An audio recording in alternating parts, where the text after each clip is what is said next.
Hello అండి madam, soon to be braid madam ఒక customization frock కోసం మన దగ్గరికి అయితే రీచ్ అవుట్ అయ్యారు. సో మేడం కి తగ్గట్టు మనం అయితే ఫ్రాక్ అయితే డిజైన్ చేయడం జరిగింది. మీరు ఇప్పుడు చూస్తున్నారు కదా మేడం, మీ ఎక్స్పీరియన్స్ ఎలా ఉందో మాతో షేర్. వండర్ఫుల్ ఎక్స్పీరియన్స్ అండి. యాక్చువల్లీ ప్లసెస్ కి ఏంటంటే పర్ఫెక్ట్ గా సెట్ అవ్వదు ఎక్కడ కూడా.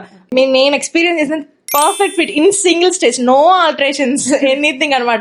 పర్ఫెక్ట్ ఫిట్ అండి. ఫస్ట్ టైం చాలా సాటిస్ఫై అయ్యాను. బడ్జెట్ కూడా నేను ఒక 3-4 పీపుల్ ని ట్రై చేశాను అనమాట. యాక్చువల్లీ అందరి దగ్గరికి వెళ్ళాను కానీ నాకు ఎక్కడ నా బడ్జెట్ సెట్ అవ్వలేదు. వాళ్ళు చూపించిన మెటీరియల్ గానీ క్లాత్ గానీ ఏది నాకు అంతగా అనిపించలేదు. ఫుల్లీ సాటిస్ఫై, చాలా సాటిస్ఫై. నాకు తగ్గట్టు ఏ క్లాత్ బాగుంటది, నాకు ఏది సెట్ అవుతుందని మీరు బాగా స్టిచ్ చేశారు. అండ్ మోడల్ కూడా చాలా బాగుందండి. Thank you so much. Thank you so much madam. Me marriage లో మా సత్యభామ స్టూడియోని ఇంక్లూడ్ చేసుకున్నందుకు థ్యాంక్ యూ సో మచ్ అండి. తప్పకుండా నేను రిఫర్ చేస్తాను. ఖచ్చితంగా మీకు మంచి ఆర్డర్స్ వస్తాయి. Thank you madam.